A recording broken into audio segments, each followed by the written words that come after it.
Most people believe that emotional strength means control. From a young age, we are taught that showing emotions is a weakness. Crying is discouraged, anger is punished, fear is ignored. Over time, the mind learns a dangerous lesson. Emotions are problems that must be controlled. This belief does not come from logic.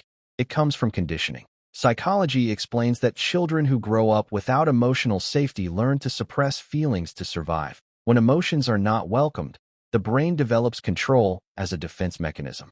Control becomes a way to stay accepted, to avoid rejection, and to feel safe in an unpredictable environment. However, control is not the same as regulation. Control is forceful. It says, I should not feel this. Understanding is gentle. It asks, why do I feel this? This difference is critical, yet often ignored. The human nervous system craves predictability. Emotions are unpredictable, intense, and uncomfortable. Because of this, the brain often treats emotions as threats. When emotions rise, the nervous system activates survival mode: fight, flight, or freeze. In this state, control feels necessary, even heroic. But psychology makes one thing clear. Suppressing emotions does not eliminate them. Suppressed emotions remain stored in the nervous system. They resurface later as anxiety, irritability, emotional numbness, or chronic stress. The person may appear calm on the outside, but internally the system is overloaded. Many people who describe themselves as emotionless or strong-minded are not emotionally regulated. They are emotionally disconnected. This disconnection is not strength. It is a form of shutdown. The brain chooses numbness when emotions feel too unsafe to experience. Control works in the short term, but it fails in the long term. The more emotions are controlled, the stronger they become when they eventually surface.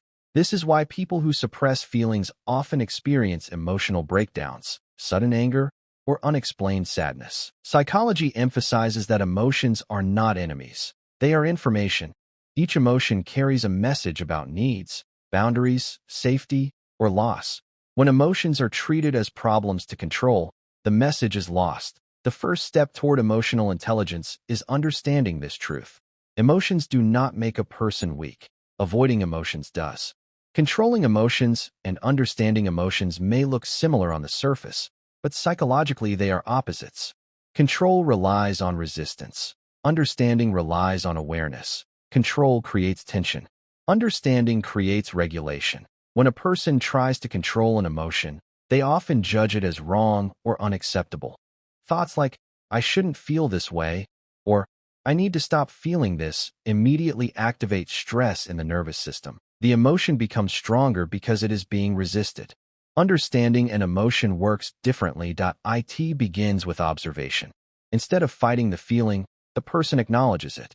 I feel angry. I feel anxious. I feel sad. This simple act of naming an emotion is powerful. Neuroscience shows that emotional labeling reduces activity in the amygdala, the brain's fear center, and activates the prefrontal cortex, which supports reasoning and calm thinking. Every emotion has a purpose. Fear signals danger or uncertainty. Sadness signals loss and the need for processing. Anger signals a boundary violation or unmet need. When emotions are understood, they guide behavior instead of controlling it. Understanding emotions does not mean acting on every feeling. It means listening without judgment. A person can feel anger without becoming aggressive. They can feel sadness without becoming helpless. Regulation happens after understanding, not before it. Emotionally intelligent individuals do not deny their emotions. They pause, reflect, and respond consciously. This pause is what separates reaction from response. Control skips this step. Understanding depends on it. Psychology calls this process emotional regulation, not emotional suppression. Regulation allows emotions to rise and fall naturally. Suppression traps emotions inside the body. People who understand their emotions develop self-trust. They know that feelings are temporary and manageable. They do not fear emotions because they know how to navigate them. Understanding emotions also increases empathy. When a person understands their own inner world, they become better at understanding others. This is why emotional intelligence is closely linked to healthy relationships. In psychological terms, awareness creates safety. And safety is the foundation of emotional stability. Emotional suppression has consequences. Even when it looks like control, psychology consistently shows that suppressed emotions do not disappear. They change form. People who suppress sadness often experience irritability or emotional emptiness. Those who suppress anger may develop passive-aggressive behavior or chronic resentment. Those who suppress fear may develop anxiety disorders or perfectionism. The body plays a major role in emotional suppression. When emotions are not processed mentally, they are stored physically. This is why suppressed emotions are linked to headaches, muscle tension, digestive problems, fatigue, and chronic pain. This mind-body connection is known as psychosomatic response. Suppression also damages relationships. Emotional connection requires emotional expression. When emotions are controlled too tightly, intimacy disappears. Partners may feel distant, unheard, or unsafe. Communication becomes logical but emotionally empty. In many relationships, one partner expresses emotions while the other controls them. This imbalance creates misunderstanding. The expressive partner feels invalidated. The controlling partner feels overwhelmed. Both feel unsafe in different ways. Control also increases internal pressure. The person becomes hypervigilant, constantly monitoring thoughts and feelings. This leads to mental exhaustion. Over time, emotional burnout occurs. Psychology warns that chronic suppression increases the risk of depression, anxiety, and emotional numbness. Numbness is not peace. It is the nervous system shutting down to avoid overload. True calm does not come from controlling emotions. It comes from processing them. Emotional intelligence is often misunderstood. It does not mean being calm all the time. It means staying aware even when emotions are intense. Emotionally intelligent people feel deeply, but they do not drown in their feelings. They allow emotions to move through them without resistance.